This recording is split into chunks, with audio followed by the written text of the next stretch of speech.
IPv4 design. In this video, I'm going to talk about again IPv4 header.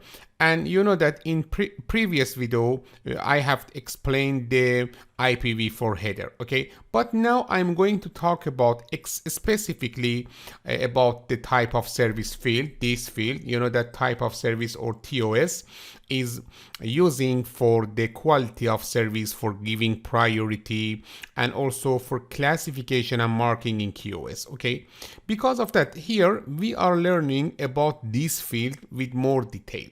Actually, in the CCNA class, I have explained the type of service field with more detail. Because of that, first, I'm going to show you the video of the CCNA class related to the type of service or ToS. After that, we will talk about the type of service a little more. How we can mark the traffic. What is the field that we can use it for marking the traffic? Let me to talk about this important for example, question in this part of the video. Look at here, you know that if here we have, for example, one VoIP traffic or for example, one VoIP packet. After that, you know that we are giving this traffic to the RTP, and after that to the UDP, and then we should add the IP header, and then the Ethernet header, or for example, data link header, okay? This is a frame, okay?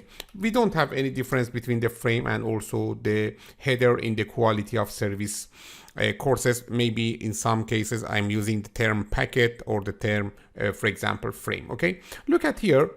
In the IP header, you know that in IP header, we have some fields that we are using them until now. For example, in IP header, we have learned about the source address fields or source IP, okay? Also, we have learned about the destination address or destination IP field. You are using the source address and destination address for the routing of packets. Also, as you remember, I have talked about the time to leave field or TTL, you know the function of the TTL, and maybe some other fields that you have learned in this class. In the IP header, we have one field, we call it the ToS, ToS, or type of service. This is the IP header. In IP header, as you can see, we can see that we have a ToS field. ToS, as you can see here, has 8 bits length. 8 bits or 1 byte. This here we can see 8 bits or 1 byte. Okay, what is the usage of the ToS or type of service? This field is using only for quality of service, not for routing packet from a source to a destination. We are using the ToS field for giving priority to the, for example, different packets. Let me to explain it, but don't forget that the function of ToS is in the history of the network. A little is changing. I will talk about that. But in the first days, the ToS, okay, is used with these 8 bits, with this, for example, dividing.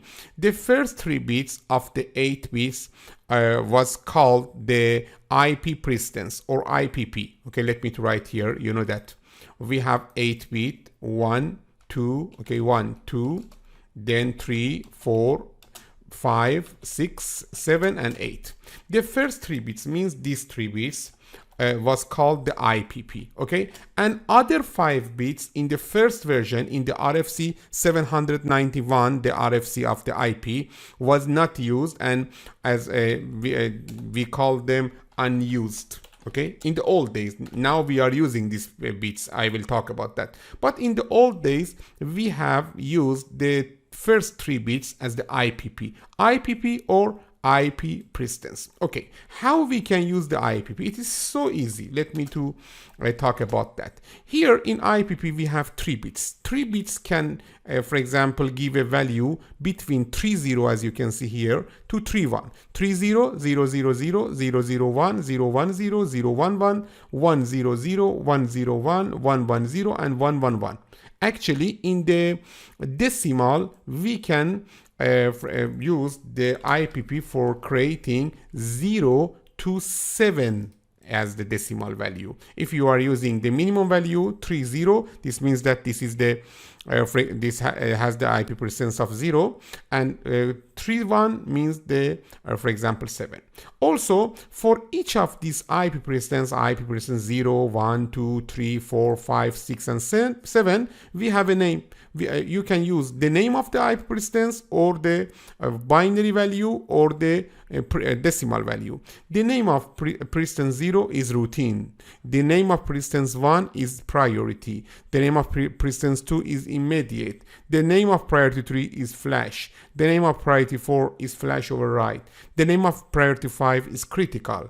The name of priority 6 is internet for control, and the name of priority 7 is network control. Okay, maybe you ask me, we should, for example, remember all of these names. I can give you, again, I can say you, no. It is not needed to remembering these names, because in most cases, we don't use this name. Only if you want, with practice and also with other type of functions, maybe you remember them, but it is not needed to remember the name of the IP precedence. In most cases, we are using the decimal value. Okay, how we can use the IP precedence? Let me to give you one rule.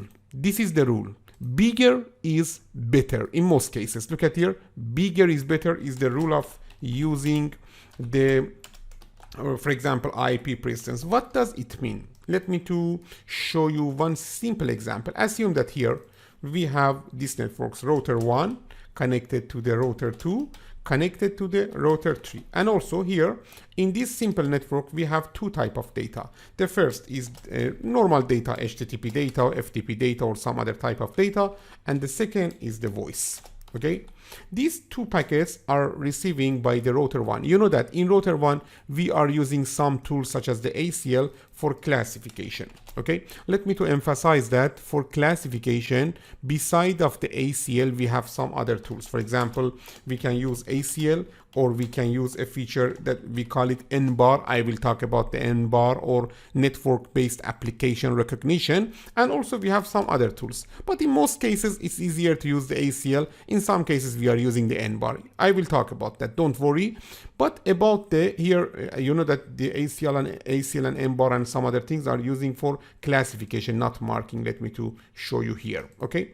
After that, in router 1, we are configuring the ACL. With this ACL, we are classifying the data traffic and also voice traffic. Okay.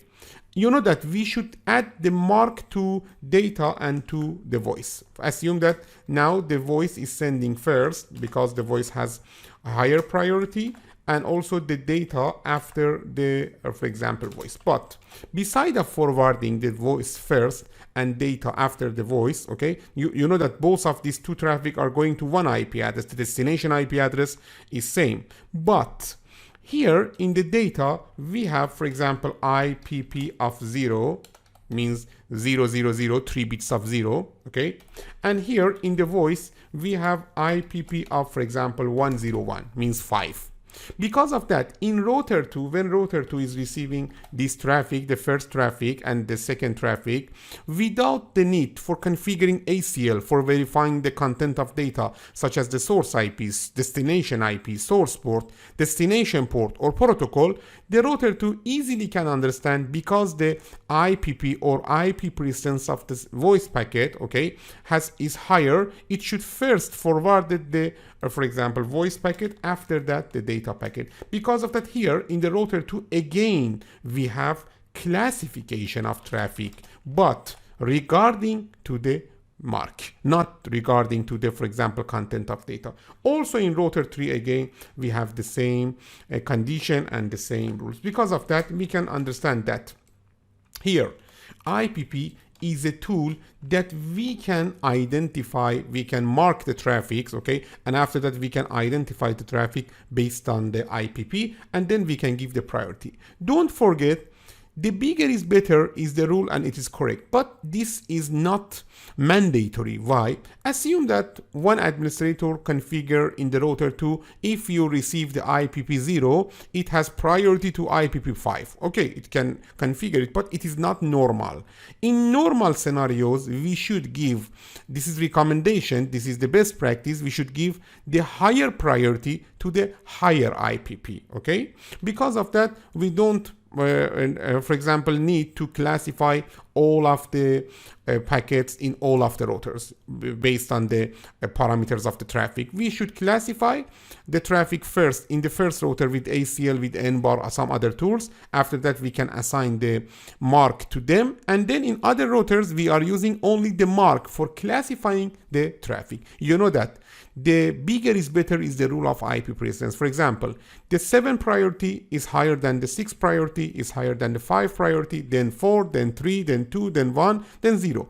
The lowest priority is the priority of 0, means without any priority. But the IP precedence 1 has higher priority in compared with the priority of the 0. As you can see now, in the IP header, we have we have 3 bits that with these 3 bits now we can supply the priority for the first time for the IP header. This is the marking field in the layer 3. Let me to emphasize that we have some marking fields in the layer 3 header, okay, layer 3 header, and also we have some marking fields in the layer 2 header. I will talk about that, but the layer 3 header is more important. Okay, let me to write here about the marking. The first field that you can use for marking is the IPP or IP precedence, and you know that the IPP is the first 3 bits of the ToS or type of service field in the IP header.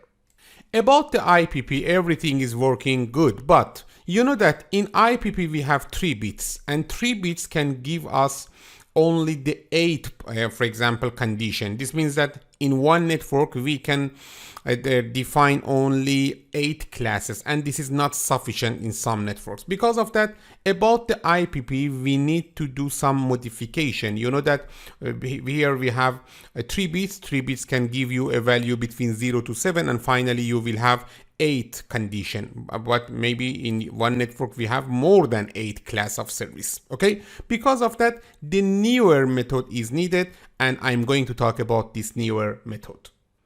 Okay, now you can see the newer method. This is the old method using the IPP. As you can see, in the first ToS bytes we have used only the 3 bits IP precedence bits, but as you can see here we have the newer method. In the newer method we are using from the 8 bits of the ToS, okay, the 6 bits for the marking. Let me to talk about that. Look at here. You know that in the old method we have the ToS byte. Okay, this is the ToS byte or 1 byte for type of service, and we are using only 3 first bits IPP, and other 5 bits are unused. Also, let me to emphasize that we had also some intermediate methods after the old method. For example, in one method, as you can see here, we have used 4 next bits for some other function, but all of them are not practically deployed in the world. Because of that, we can say the only method that we have used in the old days, okay, is the method of the